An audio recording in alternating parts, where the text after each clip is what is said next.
Praise the Lord! Amen! Sa tiyemponan nga bibiningay tayo maninit tayo nga rabi. Sawi yung asupot ka kapsa. Dili. Nagnado di mayawit tayo. Amen?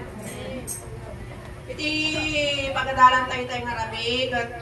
Nalang itchay Mark chapter 11 verse 24. Kasi iti panagpunana, therefore I tell you, whatever you ask for in prayer, believe that you have received it, and it will be yours. Kaya't sinasabi ko sa inyo, ano man ang hingin ninyo sa inyong panalangin, maniwala kayong natanggap na ninyo iyon. At matatanggap nga ninyo iyon. Nagmayat niya kakaksa. Mamati ka lang. Na naalam mo, at maalam talaga. Iti title na kakagsa, attitude of the receiver.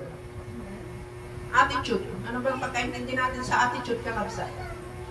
Kaya kahit kung Ilocano nakakabsat, kababalin. Hindi Tagalog na, kaslahang may kotigay ugali. Attitude. What is prayer? Ano po ang prayer para sa atin? Ito ba'y pakikipag-usap sa ating Panginoon? Amen? Amen. So, the process on how to receive what we ask or what we are praying for. Give you number 1, niya kunanay jay Mark 11, therefore I tell you, whatever you ask. So, kailangan pong mag-ask tayo. Amen? Na kahit na po alam naman ng Panginoon kung ano yung kailangan natin, kailangan din po natin mag-ask naman. Parang maglambing tayo sa tatay natin. Amen? Amen? Para ibigay niya yung, minsan pa nga, specific nga, sabi ni Sir Joseph, be specific. So, we need to ask. Then, believe that you have received. So, the number 2 is believe. Magtiwala tayo na yung kailangan natin o yung inas natin or favor or something ay makukuha natin sa ating panalangin sa ating Panginoon. So, that's simple. So, when you ask through prayer and believe, then automatically, it will be yours. Kung na nakakabsat, so, ganun lang po kasimple yun. Para makuha natin yung hinihingi natin or mapagbigyan tayo ng Panginoon, we need to ask and believe. Pero dito po ako magpo-focus sa what I want to inculcate in our mind tonight is our attitude.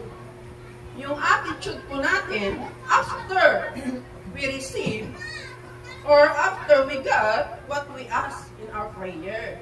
Yun po ang pag-usapan natin kung ano po yung right attitude ba nang makakatanggap. Kayo po, ano pong attitude nyo? Pag nakatanggap kayo, masaya, malungkot, nagreklamo, nagpasimot.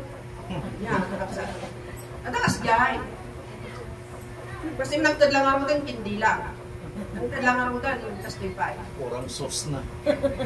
Amen. Tama po si Pastor. Kasi gawa kayo siguro ni Pastor yun. Ang kay spaghetti, kurang sauce na daw. Ang kasalat, kurang gatas na. Wala tayong awan to kapas, nakanta yun. Madala tayo may baga tayo. No, hindi may baga tayo, kung nag-imasan. Nakakabsat. Pero hindi. Minsan mas marami yung sa attitude natin, yung back attitude. Amen? Amen? So, when we got something from somebody, or someone gives you something, diba, happiness overwhelm you, turay na may masakilo nga bagas, nakarag-ragsak ka, amen? Sino naman in-attitude dyan? Amen. Oh, amen. God bless you more. Marag-ragsakan tayo lang muna yung kakabsat, kung damaawat tayo rin nagpasit siya, kasi dahil kakabsat, kung damaawat yung barangay may, bagas, kilo nagsakan kakapsat. Ano rin yung bagada ng kasapulan, wow, praise the Lord. Ano nga kasapulan, pero nagkanta kakapsat, nagragsaka, kasi ti attitude ko. Maday kamo niya yung ti attitude ko, at kanya-kanyang attitude tayo. Orang fighter. Kat no dayjay ko nak nga magdati maala kay ti kakapsat tayo, ipadawat ta, uno favor nga maas tayo, at maitan. Mapagbigyan tayo, diba, irespeto tayo tao. Wala, nagsikot ka kumari. Amega, nagpintas sa buhok mo, nakariban ka. Diba? What saan? Wag. Amen. Yan.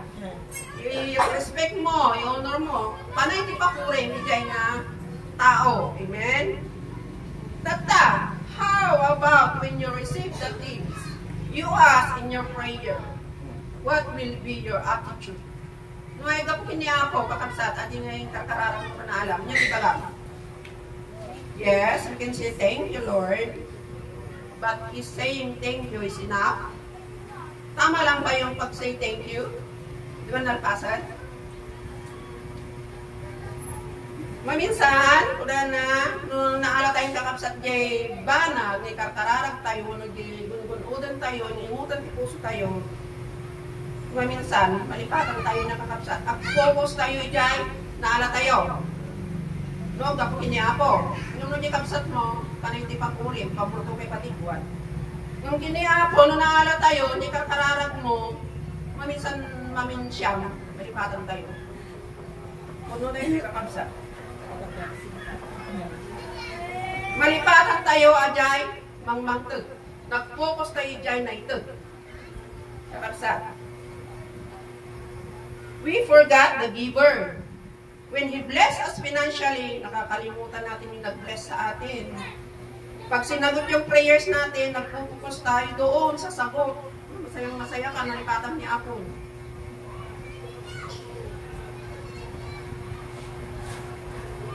Nagpo-focus tayo doon sa sagot, pero nakakalimutan natin, hindi lang po minsan nga, yun nga po, maminsyang pa, madalas, nakakalimot tayo doon sa sumasagot ng prayers. Lagi tayong nakapokus doon sa answered prayer. Wow, thank you Lord. Ganito rin baon na ka nga, Sister Marlene, kagbisita napanapag kayo, Pastor. Kanya. Bueno, dati rason tayo. He bless you. Diba niya dagdagan tayo yan, diba? Pasali financially, syempre. Financially, a job, a chance to go for a vacation sa Boracay, my dream. Nga, lumalat tayo naging kakabsat, nag-focus tayo matigayan. Ginagatong nga korta mo, di ka mabilbilangan, kakabsat. Di mamuti pagigagaswa mo, nalipatan, di pa nagsimba na tatakwarta nga ro, di tayo man Jordaneta, kas jay. Kasi di mang mangyari kakapsat mo, nakatalo nga financial nga, ititod ni ako, adya naman minsan, iti way, nga makalipat tayo iti ako, kasi nalabing pagkatayo eh. I-bless na ka mag-iti job. Nakatalo yung makikita iti Facebook nga, nagkaroon iti trabaho, nag-pray iti trabaho na, nag-as iti trabaho niya po, inikan niya po trabaho nga, napukang di Sunday na. Very sad, kakapsat tayo kasi dyan na trabaho tayo at maalay di Sunday tayo. Yun po ang one way ni Satan na mawala ka sa ministry. Pag nagamit po yung Sunday mo sa iyong trabaho. Then, yung mga pagkakataon nating lumabas ng bansa or Pilipinas man lang, yun po yung mga madalas na binibigay ng Panginoon sa atin o hinihingi natin na napagbibigyan naman po tayo. Yun nga lang po at nakapokus na tayo sa mga bagay na ito.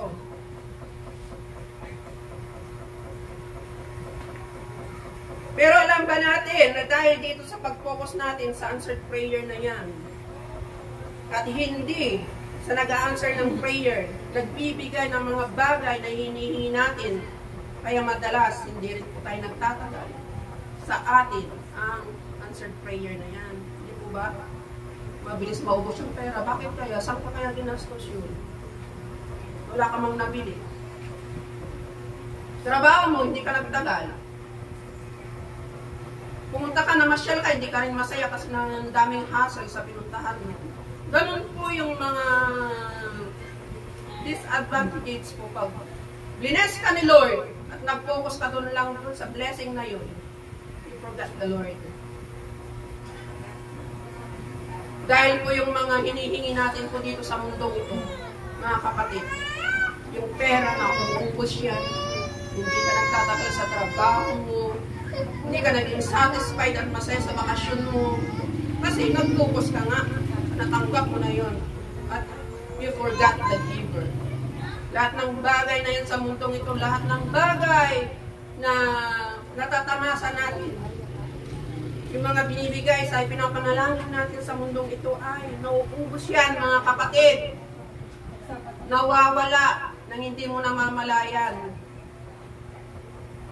Kapingatan nga, karasakit ka, na gusto mo lang yung kwartamentan ni Apo. Kasi yung way na katapsat nga may kibos, nga mo mapupuutan.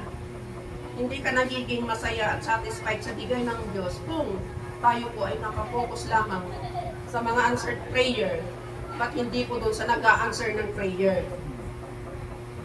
But if you focus on Him, mga kapatid, kapag nag-focus ka sa nagbibigay ng answered prayer, ay hindi na mauubos yan, kapatid. Hindi mauubos yung financial na yan. Hindi ka matatanggal sa trabaho na yan. Magiging masaya ka sa bawat lakad mo sa araw-araw ng buhay mo. Dahil hindi ka lang dun sa bagay na yun nag-focus, hindi dun sa giver ng blessing na yun. Amen. Dahil ang sabi dito kakabsat, dahil kapag si Kristo ang nasa buhay mo, nasa iyo na ang lahat at hindi ka nakukulang. Amen. So nga, no, dati blessing mo, amunip-lipatan niya ako. Kasi di Sir Minister Ami, ano ba ang pwede mong iganti sa Kanya pag ikaw ay na-bless? Ano ba ang pwede mong gawin? Napakarami, kapatid. Ang pwede nating gawin, pwede nating iganti sa mga blessing na yan para sa Panginoon. Huwag po nating kalimutan yung mga nag-a-answer na mga panalangin natin. Huwag lang po tayong pumokos sa mga answered prayer na masayang-masaya ka na answered prayer ka. But you forgot kung sino yung sumasagot sa mga panalangin mo. Madalas po nating nararanasan yan na nakakalimot tayo sa Panginoon tuwing tayo ay maluwag-luwag.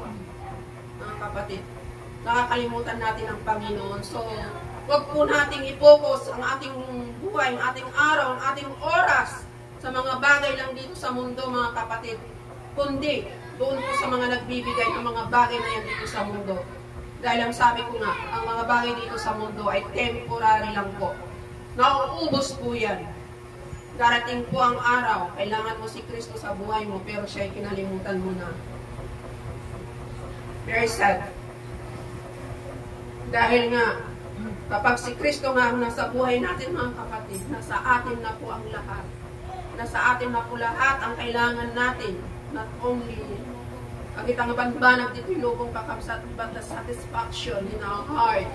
Yung kaligayahan, yung serserviti ako. Masaya ba kayo na nandito kayo ngayong gabi? Amen. Amen. Hindi ba pagsasayang ng oras ang ginagawa nyo ngayong gabi, kapatid? No. Kung masaya ka, kapatid, hindi mo sasayangin yung oras mo. Amen? Amen. You know how to manage your time dahil gusto mong ibigay yung oras mo para sa Panginoon. Yun po ang dapat natin gawin. Management para maibigay natin yung para sa Panginoon. Dahil kung wala po tayong pagmamanage sa ating sarili, sa ating time, sa lahat-lahat ng nasa atin, tayo makaumay talaga yung rami kakabsat. Kaan di kang kamakang mo, di mo nagtibalay. So dahil man lang kakabsat, itad mo di tayo mo iti ako. Sulam, iti may subalit tayo iti ako, iti kinaayat na kada tayo. Panang tatad na iti kasapulan tayo, iti answered prayer tayo. At ilang iti may subalit tayo kakabsat to give our time for Him, to serve Him, para purihin siya, itaas ang kanyang pangalan. Dahil sadya nga kung the Lord is so good. Amen? Amen.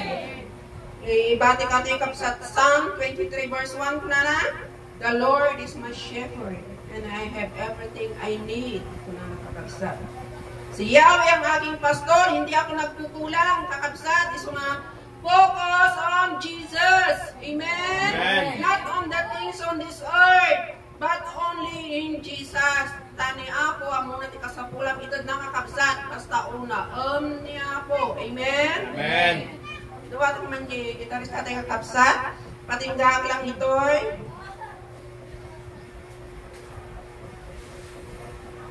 Kantahan tayo kanta ko na Panginoong minamahal kita. So kung may desire, di puso tayo kanta. Napaglingkuran natin ang ating Panginoon habang tayo'y nabubuhay. Amen? Amen. Gamitin natin ang mga natitirang lakas natin, natitirang oras natin sa mundo.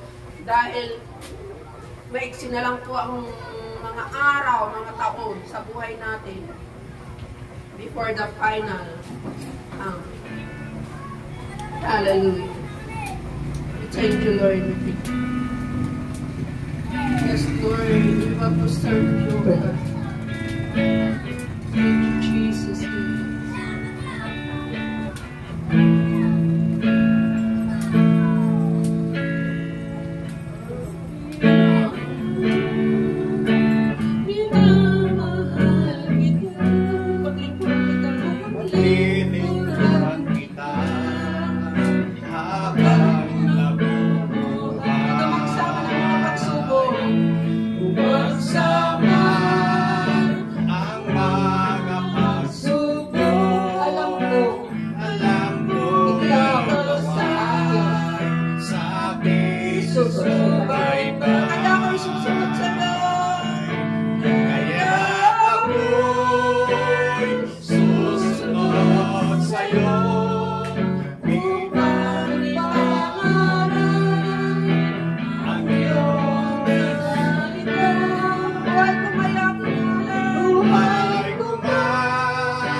tinuturuan ng salita ng ating Panginoon, yung attitude po natin na kapag tinutugon ng Panginoon yung ating makahilingan, gusto ng Panginoon na ikaw at ako ay maging mapagpasalamat sa Kanya.